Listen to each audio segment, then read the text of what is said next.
네, 안녕하세요. 저는 명인학원에 다녔고 그리고 대진고를 졸업한 학생으로서 좀 솔직한 후기를 알려드리기 위해서 이 자리에 왔고요. 그리고 저는 이제 2학번으로 이화여대 컴퓨터공학과에 입학을 했어요. 저는 학생부 종합으로 들어갔고 졸업한 지는 좀 되긴 했는데 사실 제 동생도 지금 고2로 대진고에 재학 중이거든요. 그래서 혹시라도 중간에 바뀐 부분이 있으면 저 졸업하고 나서도 그 부분은 동생한테 물어보고 좀 추가한 부분들도 있으니까 그렇게 참고해 주시면 될 것 같고요. 그래서 저는 오늘 간단하게 자기소개하고 그다음에 제가 대진고에 온 이유, 그다음에 입학 전에 준비됐던 상태, 그다음에 입학 후에 저만의 공부법, 그리고 대진고 내신 특징, 사실 앞에서 선생님들이 엄청 자세하게 과목별로 알려주시긴 했는데 제가 이제 학생 입장에서 체감했던 것 그대로 알려드릴 거고, 그다음에 저는 소프트웨어반을 했었어요. 그래가지고 인공지능 학급에도 또 관심이 많으실 것 같아서 이 내용도 추가했고, 그다음에 생기부 제가 관리했던 방법, 아무래도 수시로 갔으니까, 그리고 멘탈 체력 관리 방법, 그리고 대진고 생기부 제가 체감했던 장점하고 마무리하도록 하겠습니다.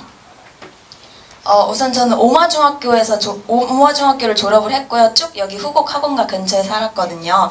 그리고 일산 대진고에 입학해서 저는 이제 아무래도 학생부 종합으로 간 이유가 제가 학교 생활에 좀 투자한 게 많았기 때문인데요. 저는 이제 학교 홍보단 대진날의 활동도 했고, 그리고 24기, 25기 학생자치 부회장을 역임을 했었고요. 그렇게 해서 이화여대 컴퓨터공학과에 입학할 수 있게 되었습니다.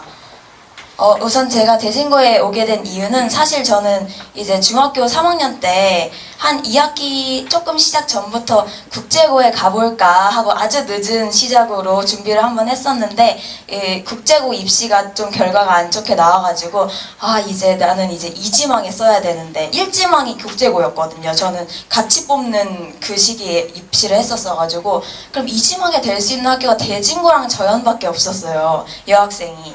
근데 저연은 또 버스 타고 다니기엔 너무 먼 거예요. 그래서 저연을 썼다가 중학교 3학년 선생님의 조언으로 대진고에 오게 됐는데 사실 이제 이게 바로 저의 고등학교 입학 전 준비 상태로 바로 이어지는데요. 저는 초등학교 2학년부터 중학교 1학년까지 남아공에서 5년 동안 살다가 들어왔어요. 그래서 한국 초등학교의 진도를 아예 놓쳐버렸고 거기서 책도 읽어도 영어책을 읽었었고 한국 문제집 사실 몇 권 사긴 했었는데 풀진 않았었거든요.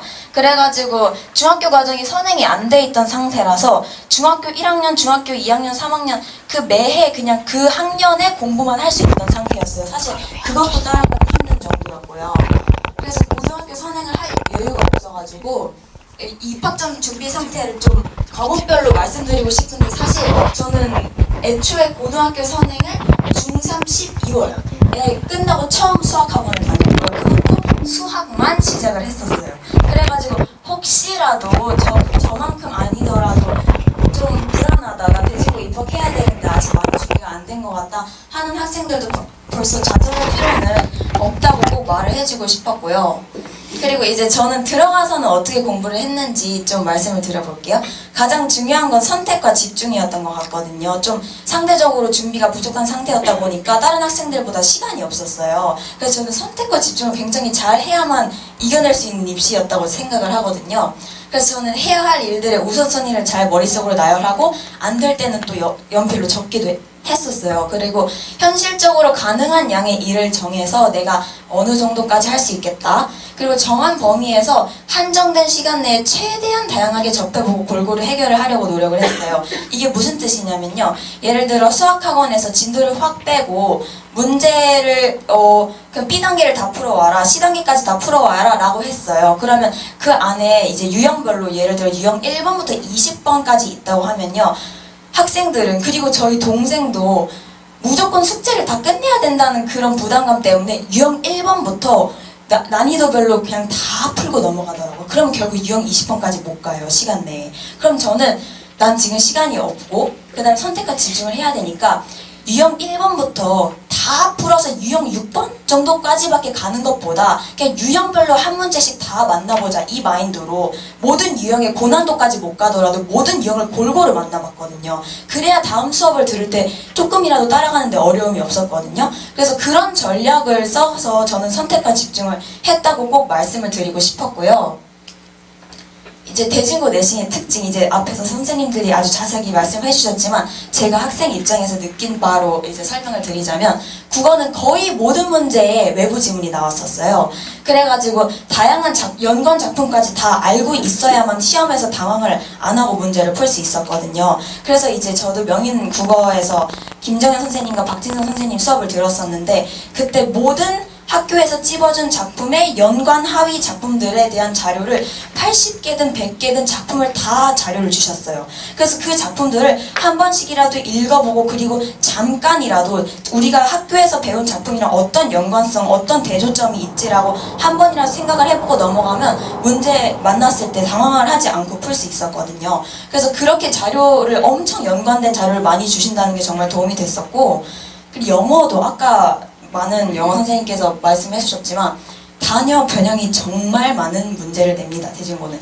그래서 외워도 새로운 지문을 보는 느낌이 들었어요. 똑같이 선생님들께서 말씀하시길래 저도 PPT에 적은 거랑 똑같아서 아까 들으면서 완전 공감을 하고 있었는데, 단어랑 서술형 대비도 제일 중요하고, 외워도 전혀 풀리지 않는 문제들이 나오기 때문에 정말 단어 대비를 열심히 하고, 또 서술형도 선생님들이 계속 중간중간에 중요한 문법이 나온 문장들은 언급을 해주세요. 그러면 어쩔 수 없이 이 문장에서 이 문법이 사용된 게 중요한 거구나가 와닿거든요. 그러면 굳이 그 문장을 전체를 다 외우지 않아도 그 표현을 쓸 수 있는 능력이 생겨요. 그래서 아무리 변형된 서술형이라도 풀 수 있는 거죠. 그리고 이제 저는 외국에서 살다 왔음에도 불구하고 대진고 영어가 정말 어려운 편이다라고 느꼈거든요. 그래가지고 모의고사는 항상 1등급이 나와도 내신에서는 1등급을 보장할 수 없을 정도로 대진고는 영어를 굉장히 많이 변형을 해서 낸다는 거, 그 부분 말씀드리고 싶었고, 또 수학에서는 이제 교과서 수특 그리고 플러스 알파로 나옵니다. 교과서 정말 좋아하거든요, 대진고가.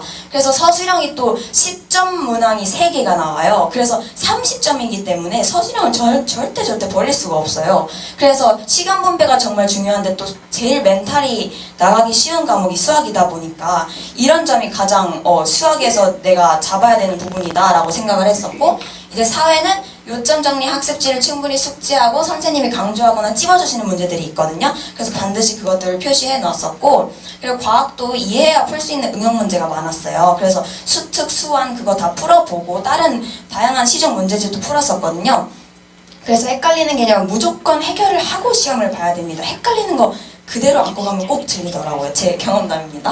그리고 한국사는 단순 암기로 안 돼요. 흐름이 굉장히 중요하고 정말 세세한 부분까지 출제를 하시거든요. 심지어 교과서에 있는 날개 부분만 또 내세요. 날개 부분 진짜 읽고 넘어가지도 않았는데 거기서 나오면 정말 당황스럽거든요. 그래서 그런 부분까지도 챙겨야 된다. 그 다음에 이제 저는 정보 수업을 3년 동안 들었으니까 정보에 대해서 살짝 말씀드리자면, 교과서 개념을 숙지하는 게 정말 중요합니다. 하지만 거기는 개념뿐이기 때문에 무조건 변형하고 응용을 해서 출제를 하십니다. 저희 소프트웨어반 선생님들은. 그렇기 때문에 이제 좀 코드잇이나 이런 코딩 문제들이 업로드되어 있는 사이트에서 좀 난이도 낮은 문제들이라도 처음 보는 문제를 몇 개 접해봐야지 풀 수 있는 문제들이 나오고요. 네, 잠시만. 찍으시면 기다렸다가 넘어갈게요. 꼭 필요하신 분은 끝나고 나갔을 때 저희가 챙겨드릴게요. 그럼 이제 넘어가 보겠습니다. 이제 제가 이제 소프트웨어반을 선택하게 됐던 계기를 말씀드릴게요. 사실 저희 아버지는 소프트웨어 개발자십니다. 그래가지고 저는 어렸을 때부터 은연중에 계속 이런 전자기기들도 많이 다루고, 또 컴퓨터 코딩 관련된 것들도 계속 관심 있게 보다가, 사실 제가 국제고 준비했다고 말씀드렸었잖아요. 저는 그때까지만 해도 남아공에서 살다 왔던 그 영어 능력을 좀 어떻게든 써먹어 보려고, 그래서 나 국제기구에 가야겠다 이러면서 국제고를 준비를 했었던 건데, 그게 이제 안 좋게 돌아가게 되고 대진고에 오게 되면서 소프트웨어반이 있다는 게 대진고의 또 특징이잖아요. 그래가지고 저기를 한번 해볼까 하다가 결국 1학년 때 들어간 건 아니었어요. 1학년 때는 일반 여자반에 들어가서 여자반 생활도 다 해봤고요. 그 다음에 2학년 때 편입으로 면접을 또 봐서 추가로 한 5명 정도 뽑았었거든요. 그때 들어간 거였어요. 그래서 이제 제가 이제 소프트웨어반 하면서 제 생기부를 이쁘게 꾸미기 위해서 정보 관련해서 발표했던 이제 발표 자료들의 첫 페이지 정도만 좀 모아왔거든요.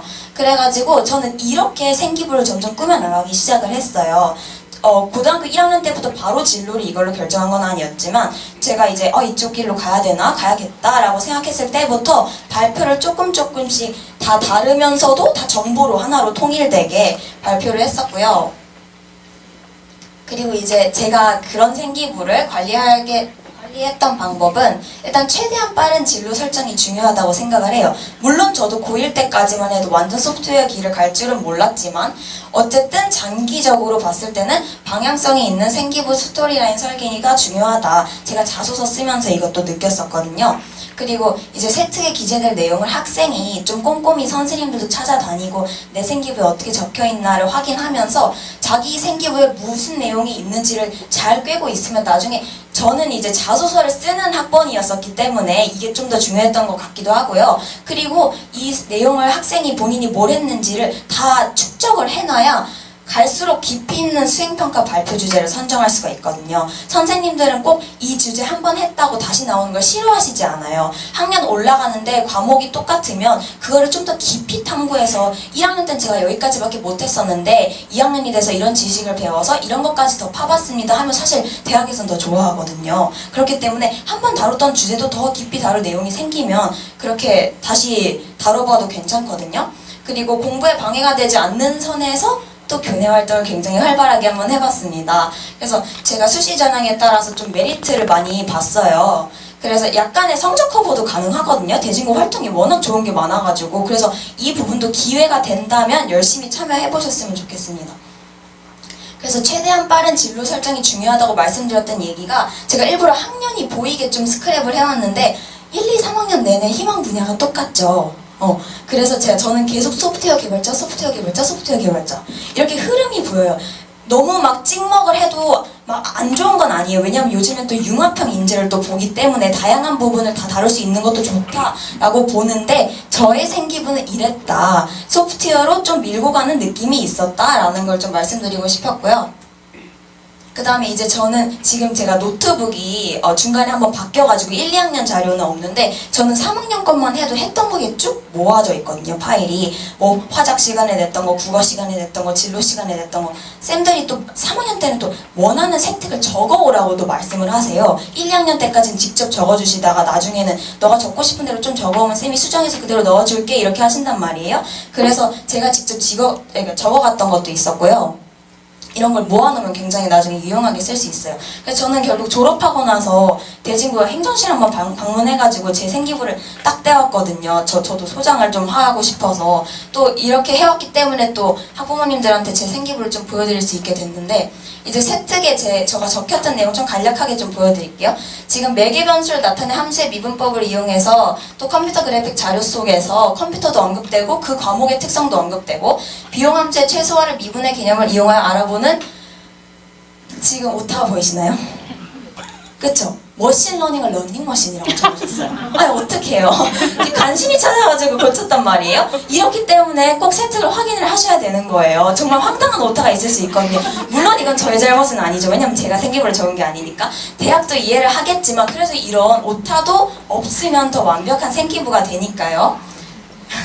그리고 뒤로 좀 더 넘어가서 봐볼게요. 그냥 밑줄 친 것만 보고 넘어갈게요. 정맥 인식 보안 시스템. 이것도 제가 정보 선생님한테 어떤 주제를 하면 좋을까요? 라고 여쭤봤다가 정맥 인식 관련해서 또 조언을 받아서 적었던 거거든요. 꼭 내가 쥐어짜내서 이제 주제를 정하지 못하더라도 과목 선생님한테 도움을 요청하셔도 되고 또 이제 그러면 선생님들이 적어주시거든요. 본인의 진로인 소프트웨어 개발자가 되는 과정에서 어쩌고저쩌고 이렇게 딱 적어주시면은 그래도 그 사람의 스토리라인이 보이잖아요. 어떤 큰 틀을 잡고 가지치기를 해나가고 있는지 이 학생이.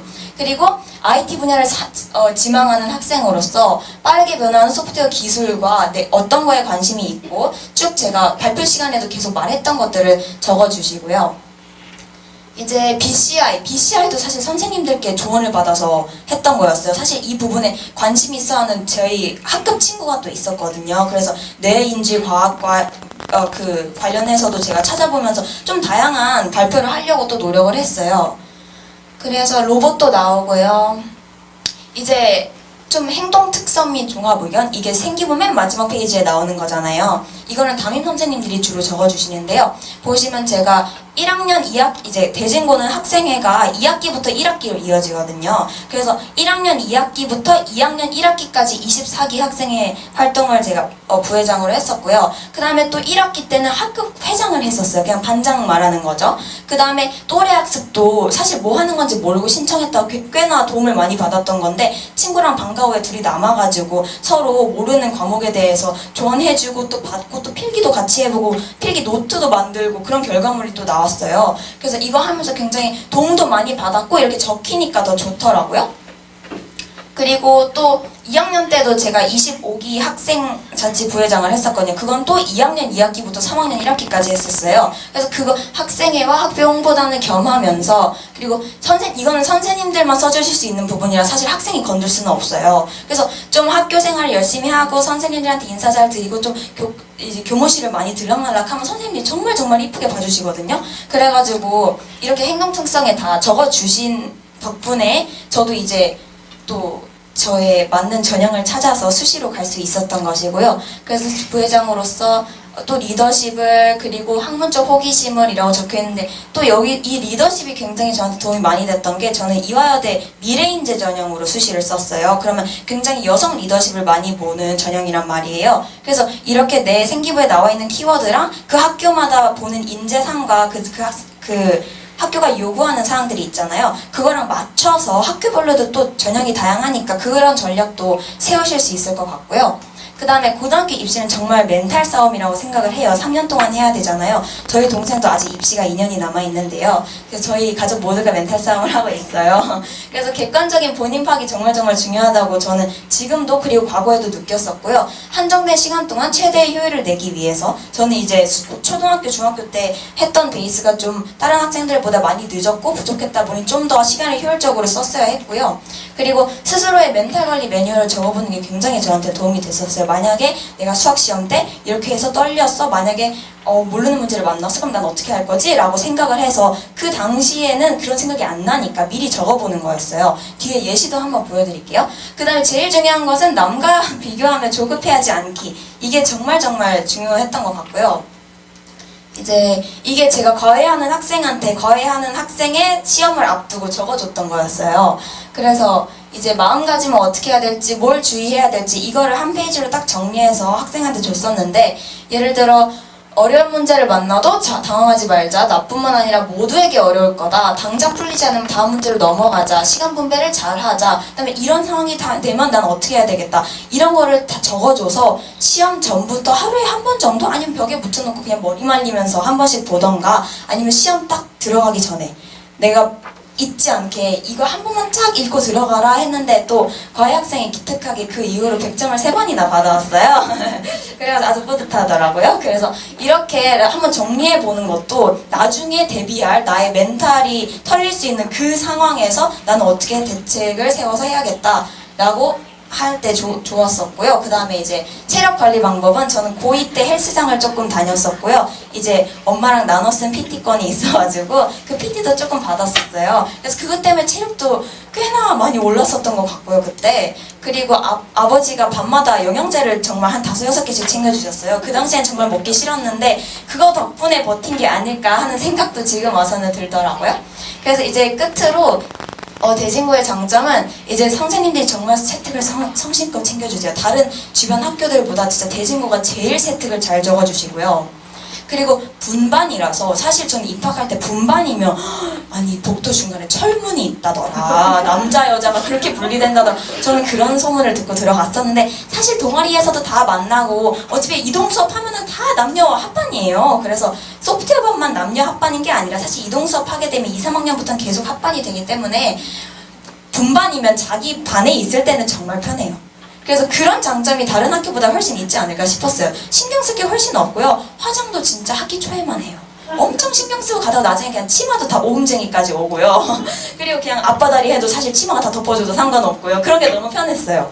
그리고 생기부에 메리트가 되는 활동이나 대회가 많아요. 그래서 그런 거 잘 알뜰하게 챙겨가지고 생기부에 다 적으시면은 정말 풍성한 생기부를 만드실 수 있을 것 같고, 사립이라서 아까 다른 선생님들도 앞에서 언급해 주셨지만 교사 변경이 적고 입시 전략이랑 노하우가 오랫동안 축적되고 유지가 되어 있기 때문에 이 부분이 또 사립의 강점이 아닐까 싶어요. 대진고는 그걸 잘 살리고 있고. 그리고 마지막으로 급식이 정말 맛있었습니다.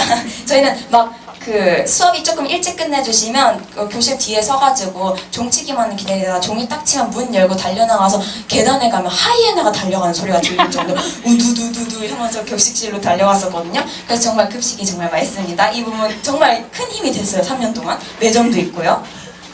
그리고 이제 마지막으로 이제 제가 Q&A를 넣어놓긴 했는데 뒤에 또 발표해줄 학생이 한 명 더 있어가지고 그래서 질문 그 학생 끝나면 같이 받도록 하겠습니다. 감사합니다. 저는 2019년에 대진고에 입학해서 지금 2024년이니까 5년 됐죠. 그리고 2022년에 수시로 서울대 약대에 입학했다가 이제 반수해서 2023년에 정시로 연세대학교 의과대학에 진학한 황용민이라고 합니다.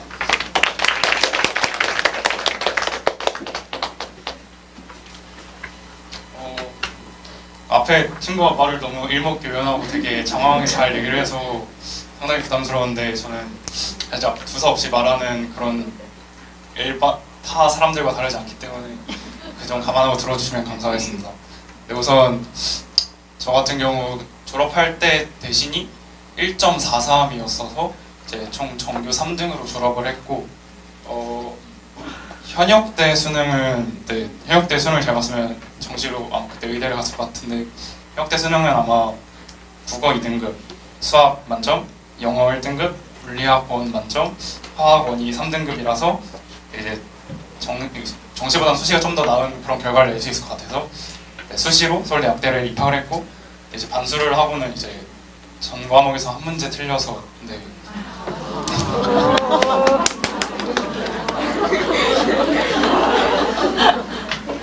연세대 의과에 최초 합격을 하게 되었습니다. 네.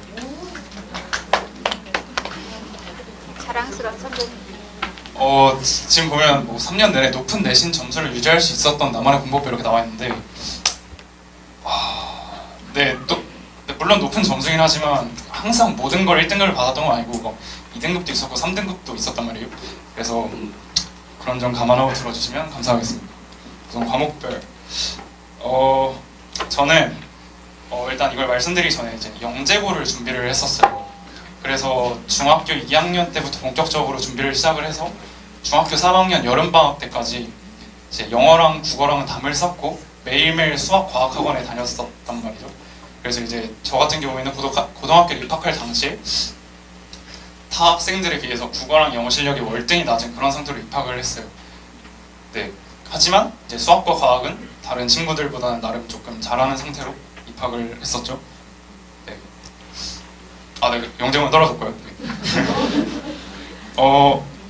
그래서 이제 수학이랑 과학은 딱히 뭔가 특별한 공부법이 없어서 국어랑 영어 그리고 나머지 과목을 좀 어떤 식으로 으쌰으쌰 해가지고 잘 하게 되었는지 그 부분을 위주로 설명을 드리도록 하겠습니다. 우선 국어. 저는 이제 김정현이라는 학원을 제가 중학교 3학년 겨울방학 때 처음 들어왔어요. 그때부터 이제 고3 내신할 때까지 고등학교 3학년 1학기까지 다녔는데 거의 한 3년을 다녔죠. 무슨 얘기를 해야 되지? 근데 아무튼 그래서 이제 3년 동안 김정현 이 학원을 다닌 게 저의 국어 실력 향상에 이제 단연코 엄청난 도움이 됐다라고 말씀을 드릴 수 있을 것 같아요. 네, 우선 국어 공부법.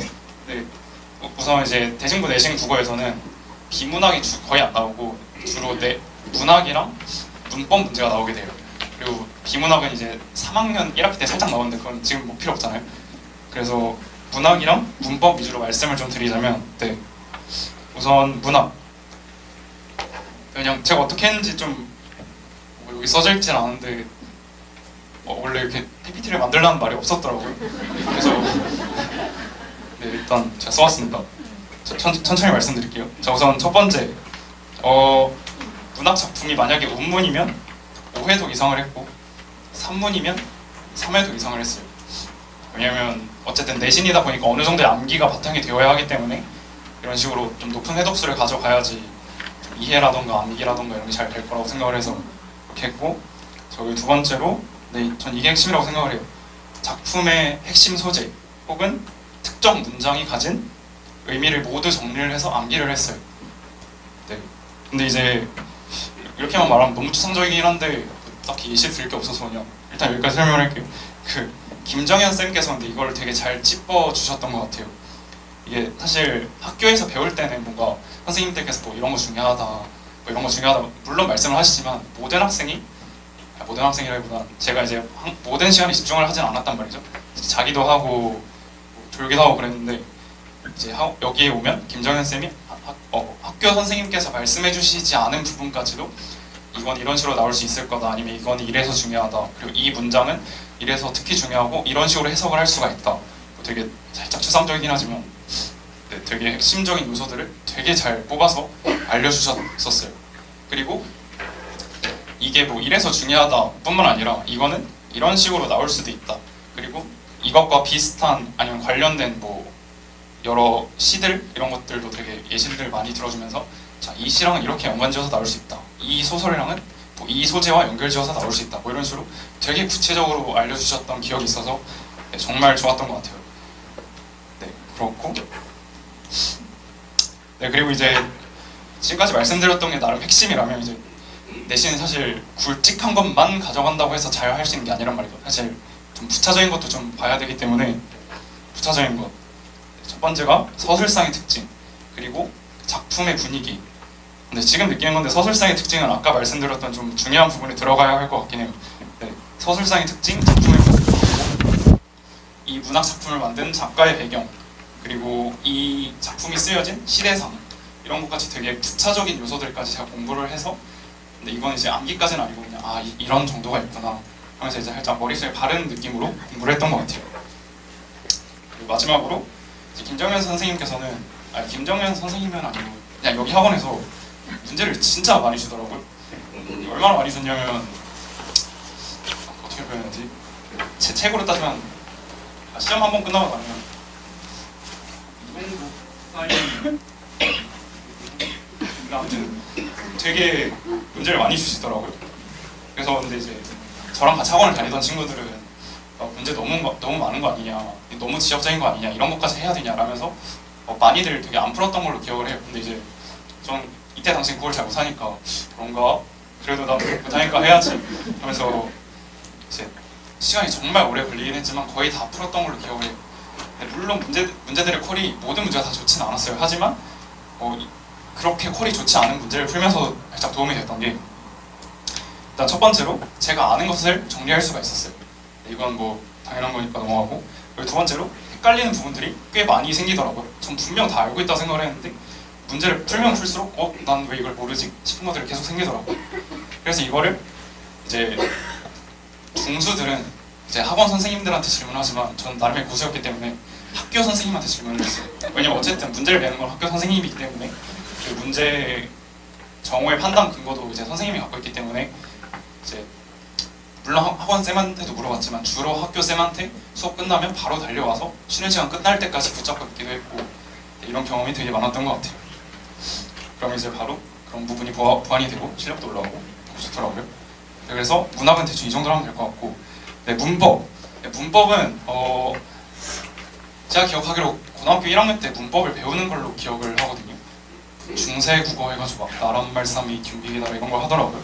근데 이건 그냥 김정현을 꾸준히 다니면 된다라고 생각을 해요. 물론 어느 정도의 좀 도움이 되는 말도 하긴 해야겠지만 이건 진짜 제가 느낀 건데 김정현을 3년 동안 다니면서 가장 좋았던 게 문법 하나는 제대로 마스터했다 살짝 이거거든요. 네, 그래서 수능에서도 그냥 문법 문제 나오면 그냥 김정현 다니면서 배웠던 베이스를 가지고 쓱쓱 풀어내는 정도로 실력이 만들어지더라고요. 제가 따로 인강을 듣거나 노력을 안 해도. 그리고 막 김정현 선생님께서 막 문장 쫙쫙쫙 쓰고 자 여기서 단어의 개수 몇 개냐, 어미의 개수 몇 개냐, 형태소의 개수 몇 개냐 이런 걸 다 하는데 이렇게 계속 연습을 시켜주시는 게 정말 큰 도움이 됐던 것 같아요. 네. 네, 문법 그치. 네. 그리고 마지막으로 그래 비문학 조금은 해야 되니까. 이게 사람들이 비문학이 어렵다고 하는 이유가 시간 안에 비문학에서 말하고자 하는, 그러니까 비문학에서 되게 많은 자료들을 제시를 하고 문제에서는 그런 자료들을 종합을 해가지고 이제 문제를 풀어내야 되는데 사람들이 비문학을 어려워하는 이유는 그걸 시간 안에 아니면 그런 자료들을 뭔가 이어내는 그런 능력이 되게 부족해서 이제 사람들이 비문학을 되게 어려워하는데 사실 이건 내신 같은 경우에는 비문학 지문을 미리 준단 말이에요. 그러면 이제 혼자서 충분히 그걸 분석할 시간이나 내용을 숙지할 시간이 있기 때문에 비문학이 내신에 나온다면 이것은 크게 걱정할 게 아니라고 생각을 해요. 그래서 저는 비문학 같은 경우에는 이거는 무엇을 위한 지문이구나, 그러니까 무엇을 다룬 지문이구나, 그리고 이 지문에서는 이런 자료와 이런 자료를 이런 식으로 엮어서 문제를 내릴 수 있겠구나 정도만 대충 파악을 한 다음에 시험장에 들어갔던 것 같아요. 그리고 실제로 시험도 되게 무난하게 풀렸던 걸로 기억을 해요. 네, 이제 드디어 영어예요. 네, 영어 같은 경우에는 지문을 최소 4회독 이상은 했던 것 같아요. 왜냐면 네, 뭐 아까 말씀드렸던 그런 이유와 같이 암기도 해야 되고 좀 익숙해지기도 해야 되니까. 네. 네, 이제 두 번째가 이것도 중요한데 이 4회독을 그냥 아무 생각 없이 계속 이렇게 읽는 게 아니라 좀 다양한 각도로 좀 독해를 해보았어요. 이제 뭐 예를 들면 첫 번째 읽을 때는 문법들을 위주로 보고, 두 번째 읽을 때는 이 지문의 주제문을 위주로 보고, 세 번째로 이 지문이 어떤 순서로 전개가 되는지, 네, 이런 것들을 파악을 하면서 읽었고, 네, 뭐 이런 식으로 읽었던 것 같아요. 그러니까 읽을 때마다 좀 관점을 달리 해가면서 이제 이 하나의 지문에 대해서 입체적으로 파악을 하려고 노력을 했던 것 같아요. 근데 이제 이거를 혼자 하기가 전 굉장히 어려웠단 말이죠. 그래서 제가 1학년 1학기 때는 여기를 안 다니고 그냥 다른 동네 학원들 전전긍긍하면서 다녔는데, 그때는 이제 네, 막 3등급, 그러니까 중간 시험 보면 3등급, 뭐 기말 보면 2등급, 그래서 결국은 총 3등급 이렇게 나오는 식으로 네, 영어 실력이 되게 안 좋고 영어 어떻게 해야 되지? 뭐 아무것도 몰랐었는데 이제 1학년 2학기 때 딱 여기를 오고 이렇게 하면 되네? 뭔가 좀 되게 다양하게 알려주시네?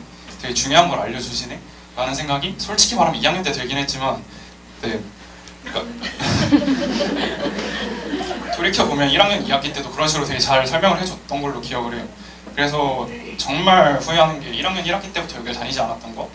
그리고 조금 더 나아가면 제 친구들은 중학교 3학년 겨울방학 때부터 여기를 다녔다라고 하더라고요. 그래서 그때부터 다녔다면 내 영어 실력이 조금 더 낫지 않았을까, 수시로 현역으로 의대를 갈 수도 있지 않았을까라는 그런 생각이 들더라고요. 네. 네, 그리고 이제 뭐 아까 영어쌤들이 되게 많이 얘기를 해주셨는데, 저는 대진고 영어 내신의 가장 큰 특징이 암기만으로는 문제를 풀 수가 없다라는 것이라고 생각을 해요. 그러니까 제가 기억하기로는 서술형이 굉장히 어려운데 그 어려운 포인트가 그 지문의 주제를 쓰는 건데 지문에 있던 단어는 전혀 안 나와요. 그냥 문제에서 제시하는 단어를 해야 되는데 이제 그 지문에 대한 주제문이 제대로 머릿속에 박혀있지 않으면 절대로 풀 수 없는 문제로 나오더라고요. 근데 황승훈 선생님께서는 이런 걸 되게 솔직히 처음 쌤께서 말씀하실 때는 에이 설마 그러겠었는데 그런 걸 되게 잘 해주셔서 각 지문마다 자 이게 핵심 문제야, 그리고 각 지문별로 이게 핵심 문법이니까 이건 이런 식으로 결합해서 나올 수 있어 그러면서 서술형 대비를 되게 잘 해주셨던 걸로 기억을 해요. 그리고 왜냐면 객관식 같은 거는 사실 암기만 제대로 한다면 거의 맞출 수 있다고 생각을 해서 황수원 쌤한테 되게 좋았던 거는 남들이 되게 어려워하는 이런 서술형 부분이 되게 잘 대비가 되었다. 네, 이 정도인 것 같고, 네, 그리고 네, 그래서 아까 말씀드렸다시피 암기를 한다고 해서 서술형 잘 풀 수 있는 게 아니라서 저는 지문의 통 암기는 하지 않았어요. 왜냐면 저는 공부의 효율을 굉장히 중시하는 사람이었기 때문에 어차피 암기해도 안 되는데 뭐하러 하냐 라는 생각 때문에 주제문만 외우고 이제 막 토시 하나 안 틀리고 막 외우는 그런 짓은 하지 않았던 걸로 기억해요. 여러분들도 안 하면 좋겠어요. 그리고 아까 김정현 쌤이 굉장히 많은 문제를 주셨다고 했는데 황승우 쌤도 마찬가지로 굉장히 많은 문제를 주셨기 때문에 아까 국어와 마찬가지로 굉장히 많은 문제를 풀면서 이건 이런 식으로도 해석할 수 있지 않나? 라는 의문점이 들면 바로 선생님한테 가서 네, 영어쌤도 마찬가지로 막 수련 시간 끝나고까지 잡아두기도 하고 그런 식으로 네, 이런 학원을 잘 활용을 했던 것 같아요. 네, 뭐 한국사 얘기를 좀 하고 싶은데, 왜냐면 제가 한국사에서 가장 벽을 많이 느꼈단 말이에요. 왜냐면 제가 한국사를 진짜 1학년 때 거의 공부 시간에 절반까지는 오가고 30% 이상을 썼는데 한국사에 뭐 등급을 바꿔 보니까 3등급이더라고요. 그래서 뭐지? 내가 뭘 잘못했지? 라고 생각을 해봤는데 생각보다 대진고에는 저 때 기준일 수도 있긴 하지만 한국사 능력자들이 되게 많더라고요. 그래서 아무리 지문을 그러니까 교과서를 통 암기를 해도 실수 한 번 하면 한 문제 틀릴 때마다 막 등급이 하나씩 떨어지고 뭐 그런 상황을 저는 겪었어가지고 그래서 하지만 이제 2학기 때 제가 1등급을 받았기 때문에 자, 어떻게 했느냐 저는 이제 한국사 1학년 때 가장 박 터지는 과목이라고 생각을 해요. 왜냐면 한국사 같은 경우에는 물론 실수가 3밖에 안 되긴 하지만 솔직히 국어, 영어 이런 것들은 뭐 옛날부터 잘했던 애들이 있을 수 있지만 한국사는 그냥 암기만 하면 되는 거잖아요. 맞죠? 그래서 이걸 굉장히 많은 애들이 시간과 노력을 투자를 하기 때문에 이게 굉장히 박 터지는 과목이라고 생각을 하는데 그래서 이제 2학기 때는 어떻게 했느냐 딱 교과서를 진짜 통으로 암기를 했어요. 그래서 이게 어느 정도였냐면 시험 한 번이 끝날 때마다 그냥 새 노트 한 권이 사라졌어요. 그러니까 그 노트를 한국사로 빼곡히 채워가지고 그래서 이게 어떤 정도까지 외웠었냐면 이제 아까 저 친구가 날개 부분에서도 막 문제를 낸다라고 했는데 사실 이 날개보다 더 심한 게 이 본문 말고도 그 아래 보면 막 그림 되게 많이 나오고 되게 안 읽어도 될 것만 같은 그런 글들이 좀 있단 말이에요. 근데 거기서 문제를 많이 내더라고요. 좀 어렵게 되면 제가 아직도 기억하는 게 어떤 조약의 내용을 딱 주고 자 이 조약이 무슨 운동의 조약이냐 라고 딱 준 거예요. 근데 이제 되게 유명한 그런 조약, 뭐 을사 조약 이런 것들이 아니라 갑신정변인가? 가보개혁인 2차 가보개혁인가? 뭐 이런 것들의 조약 되게 유명하지 않은 걸 딱 주고 이제 냈는데 보고 이게 어디 썼지 하고 보니까 제가 아까 말씀드렸던 안 읽어도 될 것만 같은 그 부분에 있었던 거예요. 그래서 하지만 전 그걸 읽었기 때문에 맞췄죠. 네, 그러니까 이 정도로 거의 지문의 모든 걸 알 정도로 네, 한국사는 노력을 투자를 해야지 잘 볼 수 있다라고 생각을 해요. 아마 그때 시험에 만점자가 없었던 걸로 기억해요. 네, 그렇고 네, 이제 수학, 과학 안 할 수는 없는데 제가 수학, 과학을 문제집과 프린트를 열심히 풀었습니다.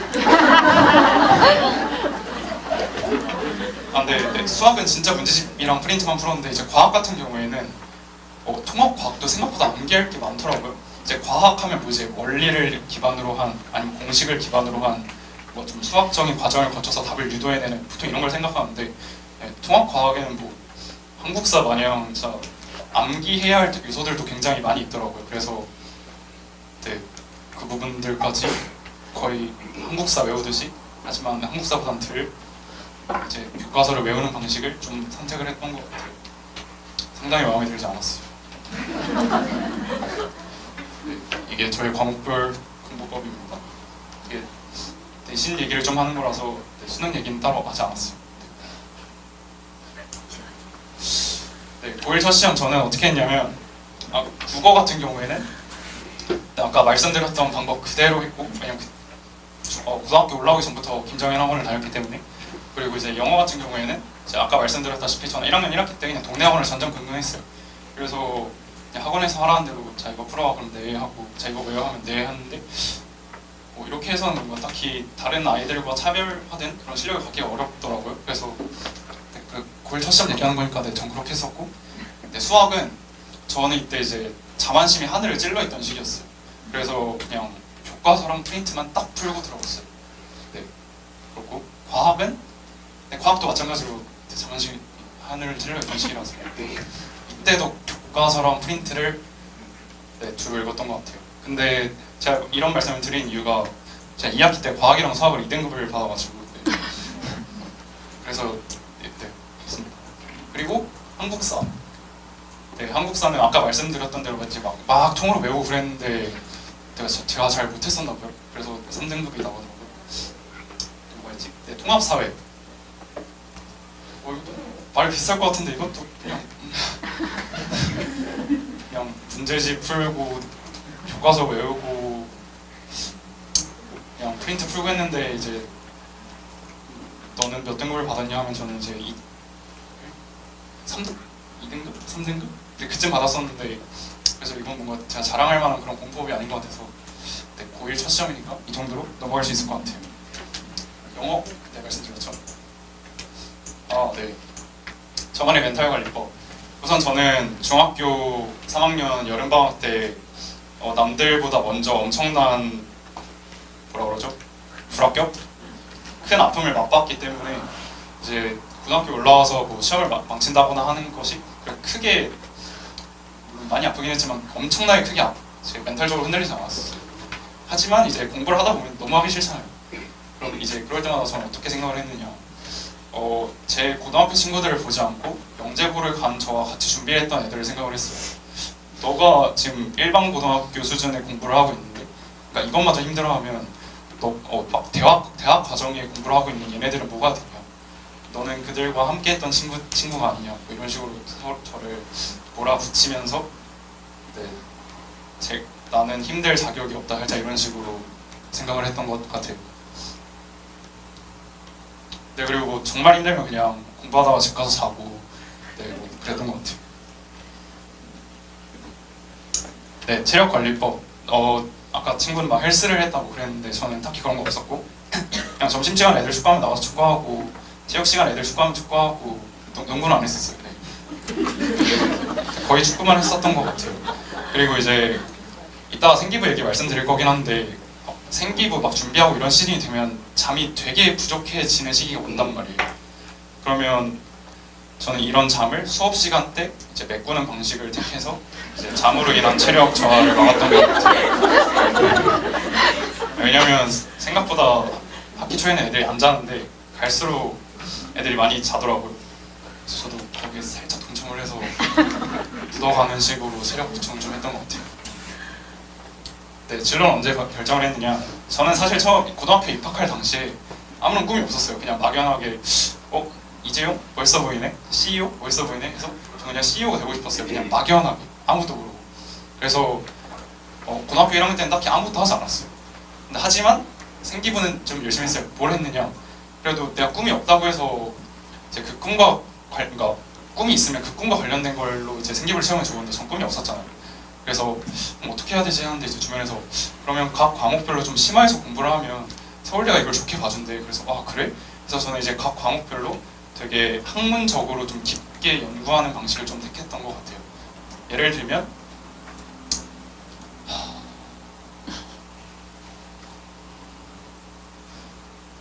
죄송해요. 예시가 기억이 안 나요. 근데 2학년 때 기억이 나니까 말씀드릴게요. 그러다 이제 2학년이 됐어요. 제가 아까 내신이 1.43이라고 말씀을 드렸는데 제가 1학년 때 내신이 1.8이었어요. 그러면 평균을 대충 내보면 그러면 2학년 때, 3학년 때가 되게 높았던 거겠죠. 제가 2학년 1학기 때가 1.15였고 2학년 2학기 때가 1.0이었어요. 그래서 이제 2학년 1학기 때 딱 1.15를 받고 너 내신 높네? 그때 들었던 생각은 나 스카이 갈 수 있겠다였어요. 이때까지만 해도 전 이런 의대 이런 쪽에 전혀 생각이 없었기 때문에. 근데 갑자기 막 엄마라든지 선생님들이 시대 의대를 얘기를 좀 하나씩 꺼내기 시작을 하는 거예요. 그래서 그래? 한번 해볼까? 했는데 그러다가 갑자기 이제 또 2학년 2학기가 되니까 내신 좀 잘 받았네? 갈만한가? 라고 싶어서 이제 2학년 1학기에서 2학기 넘어가는 사이에 의대랑 치대 쪽을 생각을 하게 됐는데 사실 이건 제가 원해서 했다기보단 그냥 성적이 되니까 왜냐면 저는 하고 싶었던 게 없었던 사람이라서 네 그렇게 했고 그래서 2학년 1학기 때 같은 경우에는 맞아 그걸 했어요. 이제 저는 물리를 굉장히 좋아했단 말이에요. 근데 물리 같은 경우에는 치대, 의대 이런 데랑은 살짝 거리가 멀잖아요. 하지만 그때 당시에는 저는 뭔가 좀 깊게 파보자 좀 이런 주의였기 때문에 물리 클러스터라는 거를 신청을 했어요. 이게 지금도 있는지는 잘 모르겠는데 아마 있을걸요. 네. 그래서 이걸 통해서 막 물리에 대한 막 심화적인 습도 하고 그걸 이제 이게 또 생기부에 들어간단 말이에요. 그래서 여기서 또 막 대학 과정에서 배운 무슨 키르히오프 법칙을 이용한 뭐 보고서도 작성을 하고 뭐 이런 식으로 굉장히 노력을 했던 것 같아요. 그러다가 이제 2학년 2학기가 되고 나서부터 이제 의대 쪽으로 생기부를 채우기 시작했는데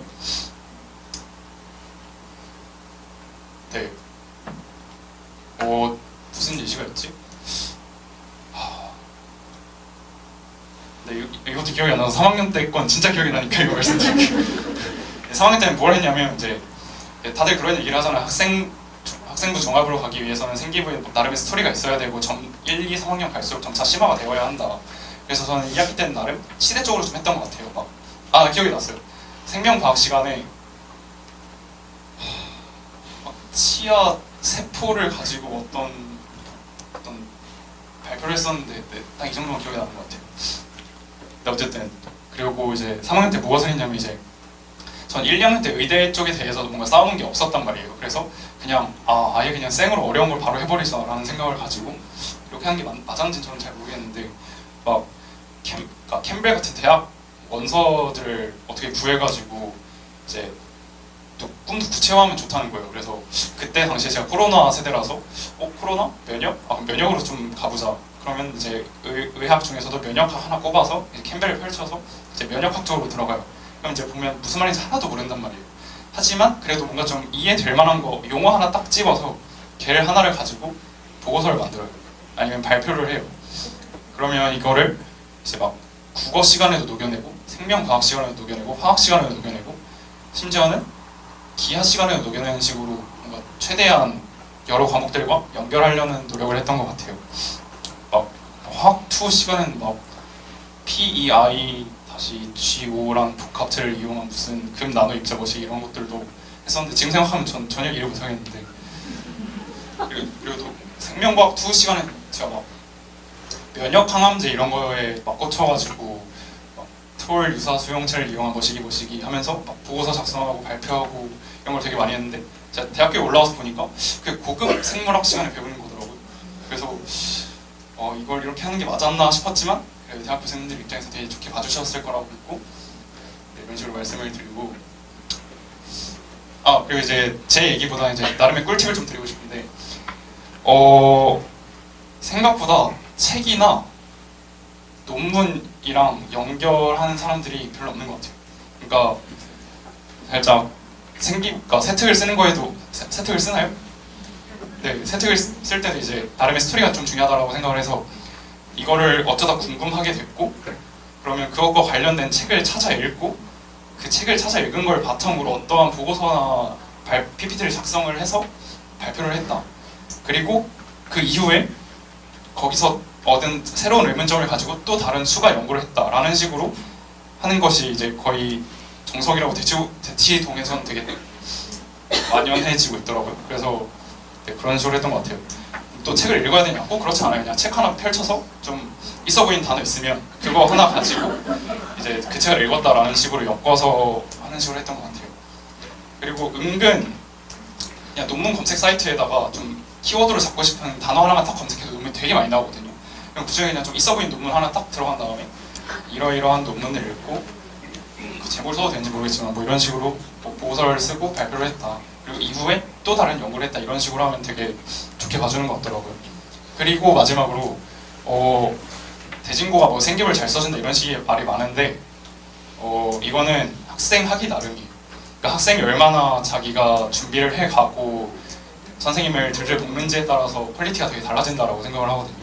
그래서 전 생명과학 시간에 정말 발표를 많이 하고 했는데 그냥 다른 애들이랑 똑같이 막 기본적으로 써주는 말 몇 마디만 툭 써준 쌤이 있었어요. 그래서 제가 찾아가서 이건 좀 아니다. 제가 써올 테니까 이렇게 써달라라고 해서 제가 직접 써서 찾아갔어요.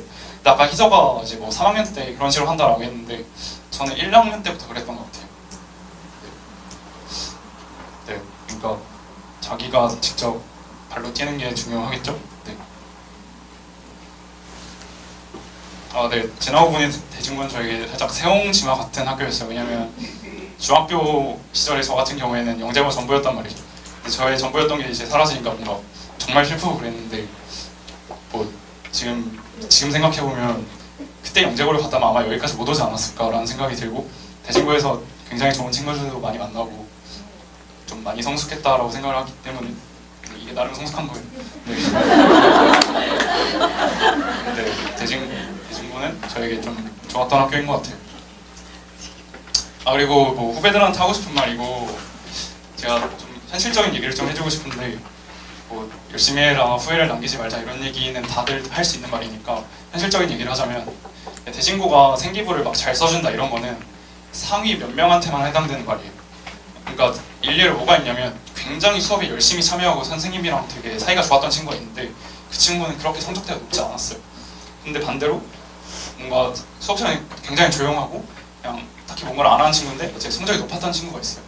근데 그 친구의 그러니까 굉장히 쾌활했던 친구의 생기부를 보면 남들 다 써주는 말만 있고 근데 나름 조용했지만 성적이 높았던 친구를 보면 그 친구가 뭔가 딱히 얘기를 하지 않았음에도 불구하고 굉장히 뭔가 구체적으로 다양하게 써줬던 그런 사례를 제가 직접 봐가지고 아 그래 대진고는 나름 선택과 집중을 하는 학교구나 라는 생각이 들었어요. 그래서 그리고 학교가 뭔가 다 해줄 거라고 생각을 하면 안 돼요. 그래서 저는 전교 3등이었음에도 불구하고 제가 직접 찾아다니면서 이렇게 써주세요 이렇게 써주세요라는 노력을 굉장히 많이 했었어야 됐거든요. 그래서 성적이 높다고 해서도 이제 안일하게 굴면 안 되고 뭔가 자기 직접 뭔가 뛰어다니려면 그런 게 필요하고 마지막으로 이건 그냥 제가 느꼈던 건데 내신 같은 거 보면 가끔씩 문제가 생길 때가 많잖아요. 뭐 복수 정답이라든지 이런 것들. 근데 이게 성적이 높지 않은 친구들의 말은 거의 묵살이 돼요. 그러니까 성적이 높은 애가 이의 제기를 하면 반영이 정말 잘 되거든요. 근데 그렇지 않은 친구가 하면 거의 반영이 안 되는 것 같더라고요. 이것도 제가 느낀 건데 한번 이런 적이 있었어요. 생명과학 2 문제였는데 다들 어릴 때 막 악어새랑 악어가 공생관계라고 배우지 않아요? 그러니까 함께 이제 살아가는. 근데 뭐 친구가 그러는데 일반 생물학 책에서는 그 두 관계가 공생관계 아니라 포식과 피식관계다 이렇게 나와 있다는 거예요. 대학 교재에. 근데 이제 내신에서는 당연히 공생관계라는 식으로 냈는데 그걸 이제 또 포식과 피식으로 알고 그걸 찍은 친구가 있는 거예요. 근데 이제 그러니까 당연히 정답은 공생관계로 이제 나왔었는데 그때 있었던 일이 뭐냐면 쌤들이 저한테 찾아와서 넌 무슨 답을 찍었니? 이래 물어봤어요. 네, 그렇더라고요. 전 공생관계 찍었는데 당연히 올라가지고.